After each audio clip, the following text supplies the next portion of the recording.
way long, down that shore. Way long, down that shore. My 5th summer, my mother signed me up for swim lessons. She never learned herself. Born colored during the 40s in Florida, a segregated peninsula can feel like an island. The danger surrounding, she joked. I can't jump in and drink the whole ocean, so you better learn how to swim. You gon' get in that water, son, cause sometimes stereotypes strike me. My blood was young and hot. The water was old and cold. It chilled my body but couldn't freeze my will. I cried. Irrational toddler tears as if being immersed in 1,000 years of fear could hurt me. The black people beach. We learn control. Blow on the surface. Hum bubbles. Ripples. Race from my force. I felt powerful. Increasingly each summer mastered the technical but never became completely comfortable in their water. So when asked if I wanted to join the swim league, I lied.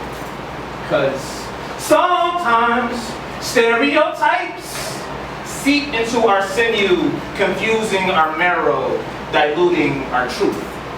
At the end of summer, my parents split at the family reunion. I was starting high school and my father was persona non grata from my mama's house, making me the man by default, so out of protest I grew my fro. Searched for nimble fingers to form my nappy into rows of corn, so treading with dread, my mother signed me up for black man lessons. They taught assimilation on Saturdays, how to seem less threatening among sharks who name themselves great whites. Administration made me take out my braids before field trips, then cut me from their federal funding for not trimming my fro, so I didn't go with the program to Bethune Beach. The black people beach on down, way long down that shore. Warning, there will be no Afro-futurist Aquaman to save the friends from the stereotype at the end of this poem. Trigger. The summer was blood hot. The tide was high and biased. Black male college cadets challenged the power. I'm home, growing my hair. Quarantined from the other, vulnerable dark teenage brothers. Oblivious to the currents yearning for burning plunder. One will never return from under that middle passage. The shy tries rescuing another but is ripped from his own potential. Sunken next to hidden treasure of antebellum cargo swallowed by water. I learned of his disappearance watching the news.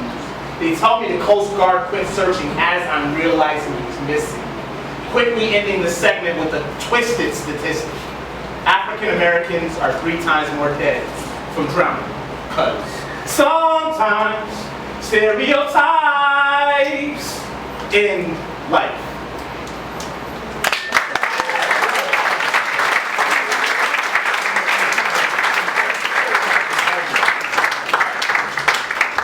So it is customary in the tradition of poetry and poetry slam that when a poet brings forth a new piece of work, everybody says, new shit, so this is some new shit, so everybody says, new shit! Alright, so, like going with the theme and everything, I was trying to look through the things that I have, and so I have something that I've been working on, and it really deals a lot with like with family, so like when you talk about homes and everything like that, a lot of family, a lot of, everything goes into that, and I like, in my personal life, well in my professional life, I work in after school, so like this really talks to like the work that you do, so it's like, it's different than, I worked in restaurant stuff like that, it's like in a restaurant, you're cooking food for people, but with childcare, you're actually having an impact on the community, it's like more profound, so like this piece came out of that. Oh, and you can feel comfortable to like laugh or cry or boo, whatever, I don't know. Do whatever you want. Okay?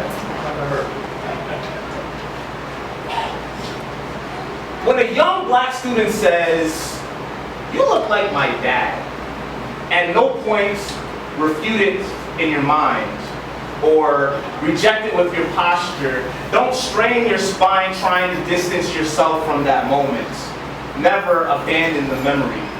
Remember, all the fathers missing third Sunday in June, the Father's away. Some love through the distance, transcending captivity and even death. Others fall off in early autumn with fertilization in search of affection, never considered being an ancestor, touching the future. Imagine the impact passion can have years after satisfaction, stacking generations. The first time a student told me, "You look like my dad," I forgot. Blocked my awkward feelings until it happened again. The second time, I reacted like a boy, ignoring the responsibility to respond with kindness, ignored her plea for recognition. By the third instance, I had learned to accept the compliment. Because when a child says, "You look like my dad," what they mean to say is, "You remind me of my origin. We are kin to the same creator. I love the source of your life." It's difficult to look inside another creature and see your reflection, but it's important to foster that recognition of resemblance. So the next time a student says, "You look like my dad," I want to say, my daughter was born during a blizzard, the last hour of 2013. We named her Kuumba, after the day in all creation. Her first couple months, I took her into my arms to dance and sing every night songs I wrote, Kuumba, based on circadian rhythm emanating from her scalp, transposing me into a greater poet. I want to tell that fragile student, when I look at you, I'm reminded of poems I admire but didn't compose. I want to say, you sound like improvised music, the result of artistic circumstances. I love you like a masterpiece, but that might be too... So the next time a student says, "You look like my dad," I'll just say, "Thank you."